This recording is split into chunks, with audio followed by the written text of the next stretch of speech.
Hello guys, आपका स्वागत है मेरे यूट्यूब चैनल में। आज मैं आपके साथ इन्फॉर्मेशन शेयर करने जा रहा हूँ रिगार्डिंग वेट गेन।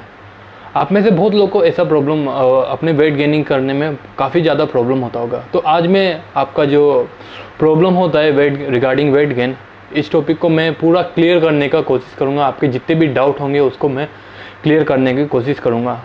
तो मैं चाहूँगा कि ये वीडियो पूरा देखें। आप लोग में से बहुत लोग की यही प्रॉब्लम रहती है कि आप वेट गेन नहीं कर पाते हो।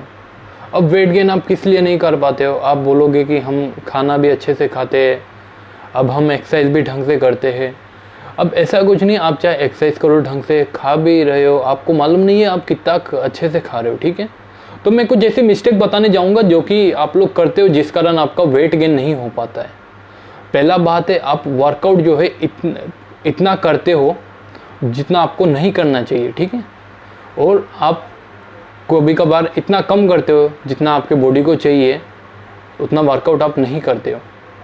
नेक्स्ट हो गया, अब जब आप लिफ्ट करते हो, लिफ्ट करने में आपका इंटेंसिटी जो होता है, इंटेंसिटी काफ़ी लो होता है। इंटेंसिटी के मतलब मैं बात कर रहा हूँ, यहाँ पे आप लोड ज़्यादा नहीं लेते हो ताकि आपके मसल को वो भूख लगे कि उसको फूड चाहिए, उसको एनर्जी चाहिए। आप उतना लिफ्ट नहीं करते हो, आप ध्यान देते हो आइसोलेशन मूवमेंट में। आपको जिसमें ध्यान देने चाहिए कंपाउंड मूवमेंट के ऊपर, लाइक आपका स्क्वाट्स हो गया, बेंच प्रेस हो गया, डेडलिफ्ट हो गया, शोल्डर प्रेस हो गया, ये सब में ध्यान देना चाहिए आपको। आइसोलेशन मूवमेंट में इतना ध्यान नहीं देके। अब नेक्स्ट, अब खाने की बात आई, ये सबसे बड़ी बात है। खाने की बात आई, ये आप लोग बहुत लोग गलती करते हो कि आप सोचते हो कि अरे भाई नहीं खाया जा रहा है, अच्छा हम अगले दिन खा लेंगे इतना। तो ये बहुत बड़ी गलती करते हो हम लोग, जिस कारण हमारा जो है वेट गेन में तकलीफ़ होती है। ऐसी गलतियां मैंने भी की है, जिस कारण मेरा वेट गेन इतने इजीली नहीं हो पाया। काफ़ी तकलीफ़ हुई मेरे को वेट गेन करना। अब नेक्स्ट बात मैं जो बताने जा रहा हूँ वो एक्टोमॉर्फ लोगों के बारे में बताने जा रहा हूँ, जो कि मेरी बॉडी टाइप थी। एक्टोमॉर्फ यानी पतले लोग, जो लोग को मतलब मसल गेन करने में काफ़ी ट्रबल होता है। जी हाँ, ये मेरे साथ भी हुआ था, मसल गेन प्रोसेस में काफ़ी ट्रबल हुआ था मेरे को। लेकिन एक बात मैं आपसे शेयर करना चाहूँगा कि जो लोग की बॉडी एक्टोमॉर्फ टाइप होती है, वो लोग को मतलब ब्लेसिंग मिले हुआ रहता है, एक भगवान की तरफ से आप बोल सकते हो आशीर्वाद मिले हुआ रहता है कि वो उनका बॉडी लीन रहता है। एनी टाइम उनका बॉडी लीन रह के वो बिगड़ दिखते हैं। अब हम जैसे लोग को, यानी एक्टोमॉर्फ जैसे लोग को मेरे को क्या करना पड़ा? मेरे को पहला बात है खाना अपना अच्छा करना पड़ा। मतलब मेरे को मेरी मेंटेनेंस कैलोरीज निकालनी पड़ी, और मेंटेनेंस कैलोरीज निकालने के बावजूद उसके बाद मेरे को थोड़ा 100-200 कैलोरीज मेरे को ज़्यादा इंटेक करना पड़ा। तो जिस कारण मेरा वेट बढ़ना शुरू हुआ। तो एक्टोमॉर्फ के लिए, हम जैसे एक्टोमॉर्फ बॉडी टाइप लोगों के लिए ये लीननेस रहना ब्लेसिंग टाइप है, जिससे हम वेट गेन अच्छे से कर सकते हैं। हम लोग का जो मसल का लुक होगा वो भी अच्छा शार्प दिखेगा। अब आप में से बहुत लोग ने सुना होगा कि अगर हम बल्किंग करते, बल्किंग का मतलब जिस टाइम हम वेट गेनिंग में जाते, यानी वेट गेनिंग में जाते, तब बहुत लोग क्या बोलते हैं कि जो भी खाओ बहुत सारा खाओ। बल्किंग के टाइम में आपने बहुत सबसे सुना होगा, बहुत लोग जिम में, मैं भी सुनता था कि मेरे को बोलते थे कि चावल खाओ तो इतना खाओ, जो भी खाओ भर भर के खाओ, मेरे को ये बोलते थे। अब जिस कारण मेरे को क्या प्रॉब्लम हुआ, उस कारण मेरे शरीर में जो है फैट चढ़ने लग गया। अब फैट चढ़ने लग गया तो मैं बोलता था भाई मेरे फैट चढ़ रहे हैं। तो वो लोग क्या बोलते थे मेरे को, बोलते ना बल्किंग के टाइम तो चलता है, फैट चढ़ता है बल्किंग के टाइम। उस टाइम मेरे पास इतना कुछ नॉलेज नहीं था। तो अब ये जो फैट चढ़ता है उस कारण बहुत सारी हेल्थ रिलेटेड रिस्क भी होती है हमारे साथ। अब मैं आपको बताना चाहूँगा कि अगर हम बल्किंग करना चाहते हैं तो हमें मतलब वीकली हम कितना वेट गेन करते हुए चले। अब कम से कम 0.5 पाउंड पर वीक, या फिर 0.15 पाउंड तक पर वीक गेन करके चलो।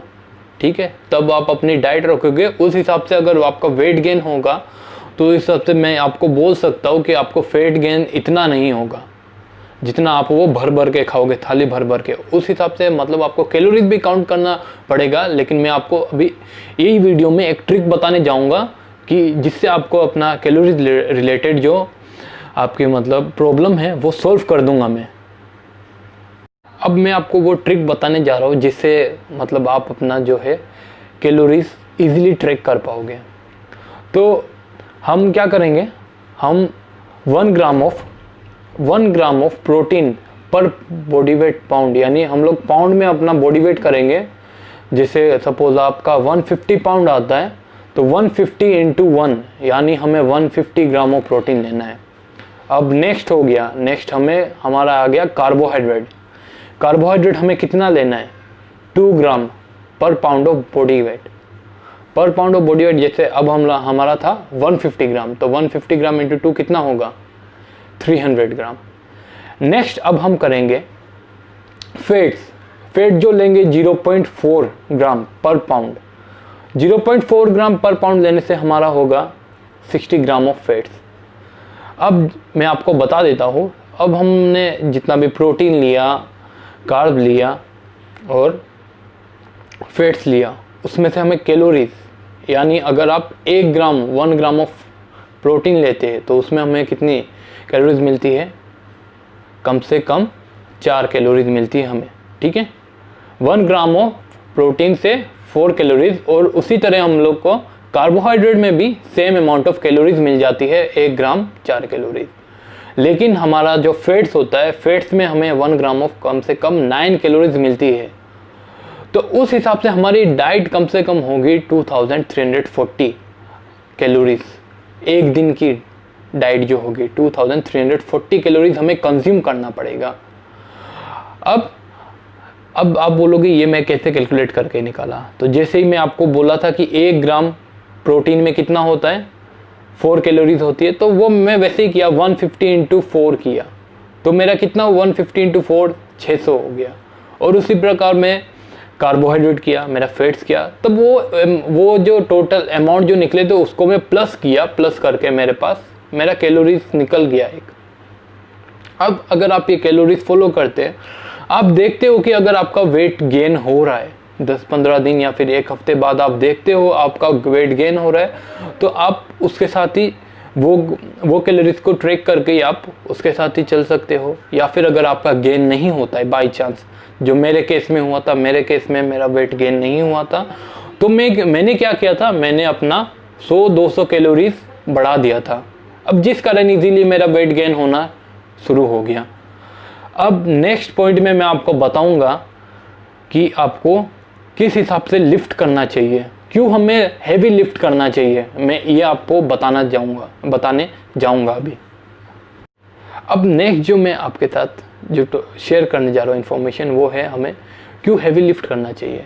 अब आपको सिंपल लैंग्वेज में समझा देता हूँ मैं। अगर आपको बड़ा दिखना है, बिग दिखना है, तब हमें हैवी लिफ्ट करना ही पड़ेगा। आप पावर लिफ्टर को देख लो, वो कितना हैवी लिफ्ट करता है। आप पावर लिफ्टर को, लेरी विल्स को देख लो, वो कितना हैवी लिफ्ट करता है, और इसकी साइज देख लो, कितना मस्कुलर है वो बंदा। तो अब बात की जाए हमें क्यों हैवी लिफ्ट करना चाहिए। जब हम हैवी लिफ्ट करते हैं, हमारे मसल के ऊपर टेंशन गिरता है, तो उस कारण जैसे हम हर टाइम हैवी लिफ्ट करेंगे तो क्या होगा, हमारे मसल के ऊपर टेंशन गिरेगा और हमारी मसल डिमांड करेगी ग्रो होने में। अब हमारे मसल का क्या है, मसल के ऊपर जब तक टेंशन नहीं गिरेगा, जब तक लोड नहीं आएगा, तब तक वो ग्रो नहीं होगी। तो इसको ग्रो करने के लिए हम क्या कर सकते हैं, हैवी लिफ्ट कर सकते हैं, तब जाके इसमें मसल के ऊपर टेंशन आएगा। जब टेंशन आएगा तो मसल ऑटोमेटिकली ग्रो होगी, और ग्रो होगी प्लस हमारे मसल्स को फूड की ज़रूरत पड़ेगी रिपेयर सेल, हमारे जो मसल्स के सेल्स को, टिश्यूज़ को रिपेयर करने के लिए।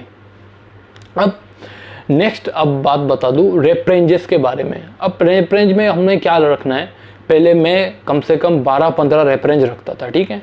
तो 12-15 रेप रेंज रखता था, मेरी बॉडी क्या हुई थी, उससे हैबिचुएटेड हो गई थी। अब बात बता देता हूँ मैं। और जब मैं लोअर रेप रेंज में स्विच किया 6 to 8 या फिर मैं 3 to 5 भी गए हुआ हूँ, तो उसमें मेरा क्या हुआ, उसमें मेरा प्लस स्ट्रेंथ भी इंक्रीज हुआ और फिर मेरा मसल मास भी इंक्रीज हुआ। अब मैं आपको एक स्टडी के हिसाब से समझा देता हूँ। ओहियो यूनिवर्सिटी में एक स्टडी हुई थी जिसमें उन्होंने 32 अनट्रेंड मैन को लिया था। उनको 3 ग्रुप में डिवाइड किया गया था और उन्हें अलग अलग रेफरेंस दिया गया था। किसी को बोला गया था तुम 3 to 5 रेप्स रेप रेंज में करो एक्सरसाइज, और किसी को दिया गया था कि आप 9 to 11 में रेप रेंज में अपना एक्सरसाइज करो, और किसी को दिया गया था 20 to 28 रेप रेंज में आप अपना वर्कआउट करो। अब जो सबसे लोवेस्ट रेप रेंज में जो काम कर रही थी, जो कि 3 to 5 रेप्स में काम कर रही थी, उन्होंने स्ट्रेंथ भी अच्छा बिल्डअप किया, मसल मास भी अच्छा बिल्डअप किया। तो ये स्टडी को ही मैं पढ़ के मेरा अपना जो लिफ्ट करना वो चेंज किया। लिफ्ट का मतलब रेप रेंज जो है वो चेंज किया, तब जाके मेरे स्ट्रेंथ में भी इम्प्रूव हुआ और मसल में भी इम्प्रूव हुआ। तो ये जो सबकी है कंक्लूजन निकल के यही आता है, अगर आपको बड़ा दिखना है, मस्कुलर दिखना है, तो आपको क्या करना पड़ेगा, आपको हैवी लिफ्ट करना पड़ेगा, ठीक है। और आपको जो अपना फूड जो है प्रॉपरली इंटेक करना पड़ेगा ताकि आपकी बॉडी ग्रो हो, वरना बॉडी ग्रो नहीं होगी। तो यही आज का वीडियो था जो मेरे को आपके साथ शेयर करना था। अगर आपको वीडियो अच्छा लगा हो तो आप अपने दोस्तों के साथ प्लीज़ शेयर कीजिए। Thanks for watching this video.